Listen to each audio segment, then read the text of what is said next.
ఇప్పుడే జీ5 app download చేయండి. చూడండి మీ ఫేవరెట్ టీవీ షోస్ ఎప్పుడైనా ఎక్కడైనా. అమ్మా, ఈ టాబ్లెట్ వేసుకో. ఏంటమ్మా అలా చూస్తున్నావు? ముందు టాబ్లెట్ వేసుకో.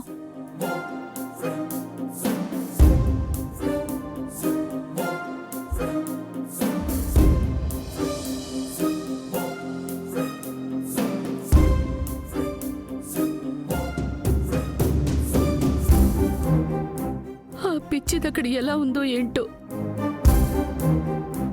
ఎందుకు ఆ తారాకి నేనంటే అంత ఖర్చో తెలియటం లేదు. నా కూతుర్ని నా నుంచి విడదీయాలని చూస్తుంది. మేమెవ్వరం దాన్ని చూడ్డానికి వీల్లేదంట. వాళ్ళింటి గుమ్మం కూడా తొక్కకూడదంట. మమ్మల్ని ఇంటికి రానివ్వకుండా నా కూతుర్ని ఎన్ని చిత్రహింసలు పెడుతుందో ఏంటో. అమ్మా, నువ్వు బాధపడకు. అక్కకేం కాదు. వాళ్ళ అక్కని ఏమీ చేయలేరు. నేనున్నాను కదా, అంతా నేను చూసుకుంటానులే. వద్దమ్మా, నువ్వు చేసిన ఘనకార్యాలు చాలు. ఇప్పటికీ నువ్వు తీసిన నా పరువు చాలు. నువ్వేం చెయ్యొద్దు. అలా అంటావేంటమ్మా? ఇంకెలా అనాలే? అంతమందిలో నేను ఒక అబ్బాయిని ప్రేమించానని అందరికీ తెలిసేలా చెప్పావు.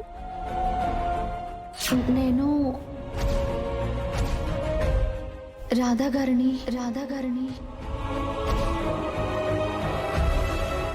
ప్రేమిస్తున్నాను. తీరా నిశ్చితార్థానికి చచ్చి చెడి తీసుకొచ్చాక ప్రేమ లేదు, గీమ లేదు, అంతా నాటకం అని అందరి ముందు బయట పెట్టి నా పరువు మొత్తం తీసేశావు. ఇప్పుడు నువ్వు మీ అక్క విషయంలో వీరనారిలా వెళ్ళి లేనిపోని గొడవలు సృష్టించుకో. నీ వల్ల విష్ణు అక్కడ నలిగిపోయే పరిస్థితి క్రియేట్ చేయకే. దానికి మనశ్శాంతి లేకుండా చేసి నన్ను బాధ పెట్టకే. నువ్వు బాధ పెట్టిన ప్రతిసారి నా గుండె మరింతగా బలహీనమైపోతుంది.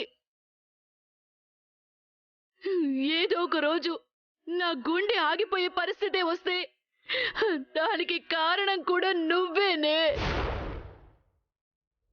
అమ్మా,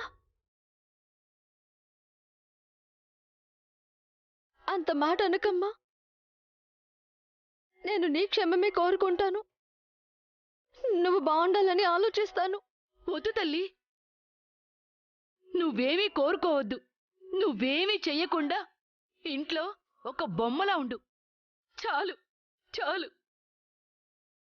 ఇంకేదో మా పైన బాధ్యత ఉన్నట్టు పైకి నటిస్తూ లోపల కొత్త కొత్త నాటకాల్ని రచించకు. అలా ఎందుకు చేస్తానమ్మా? ఎందుకు చేయవే? నీకు మేము ఎలా పోతే ఏంటి? నువ్వు అనుకున్నది చెయ్యాలి కదా. అలానే అంతా చేసావు కదా. ఇంకా దేవుడు కొంచెం గుండె నిబ్బరం ఇచ్చాడు కాబట్టి సరిపోయింది. లేకపోతే ఈ పాటికి నేను చచ్చి నా పిండ ప్రదానాలు కూడా అయిపోయేవి. అమ్మా, అలా మాట్లాడకమ్మా. దయచేసి చావు గురించి మాట్లాడుకో. సరే, నేను ఏమీ మాట్లాడను. నువ్వు మీ అక్క కాపురం జోలికి అస్సలు వెళ్లకు. దాని అలా వదిలేయి. సరే అమ్మా.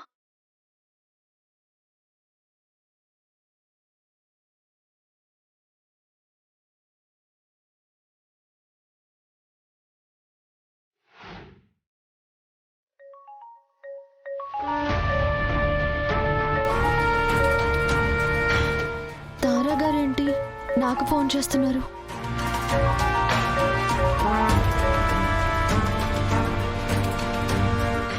హలో.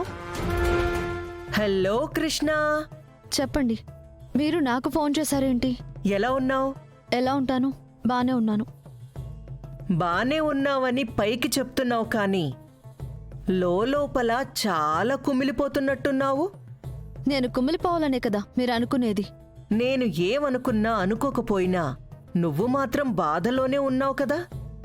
ఎందుకు బాధలో ఉంటాను?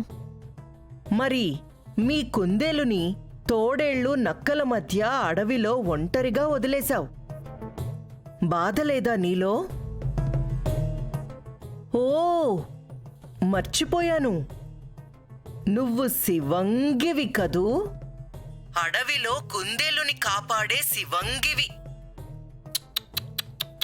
కుందేలున ఆ శివంగి ఒంటరిగా వదిలేసిందంట. అదే అదనుగా చూసుకొని ఆ తోడేలు నక్క కుందేలుని అంతమొందించాలని పెద్ద ప్లానే వేశాయంట. మా అక్కకేమైనా జరిగితే మిమ్మల్ని ఎవరిని వదలను. ఏమైనా జరిగిన తరువాత నువ్వు పట్టుకున్నా వదిలినా ఉపయోగమేంటి? మా అక్కనేం చేయొద్దు. క్రూర జంతువులకి సాధు జంతువు ఒంటరిగా కనపడితే ఏం చెయ్యకుండా ఎలా ఉంటాయి కృష్ణ? మా అక్కని ఏం చెయ్యొద్దు. మేమేమైనా చెయ్యాలనుకున్నా చేసినా నువ్వు రాలేవు, మీ వాళ్ళు రాలేరు కాపాడ్డానికి. ఎదురుగా కుందేలు ఉంటే ఏం చెయ్యకుండా ఎలా ఉంటాం? తారగారు, మా అక్క అమాయకురాలు, తనని వదిలేయండి. సరే, నేను వదిలేసినా ప్రమాదవశాత్తు అనుకోకుండా ఏమైనా జరిగితే? నా మాట వినండి, మా అక్కను వదిలేయండి. ఏం లేదు కృష్ణ, నువ్వు నన్ను అన్న మాటలు నన్ను చాలా డిస్టర్బ్ చేస్తూనే ఉన్నాయి. అందుకే ఆవేశంలో ఒక పని చేద్దామని ఒక చిన్న ప్లాన్ వేశాను. ఆ ప్లాన్ ఏంటా అనే కదా నీ డౌటు? మా ఇంటి మోటార్లో ఒక చిన్న మార్పు చేశాను. మోటార్ స్విచ్ ఆన్ చేస్తే చాలు, ఆ స్విచ్ బోర్డు దగ్గరే షాక్ కొట్టేలాగా ఏర్పాటు చేశాను.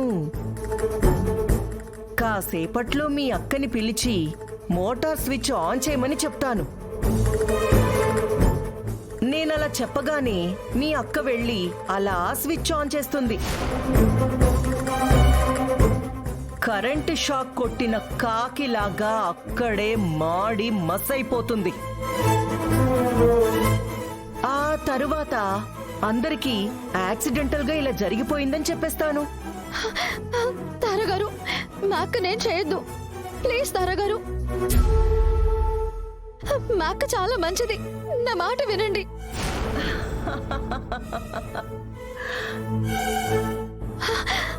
హలో తారగారు, అక్కని ఎలాగైనా కాపాడుకోవాలి.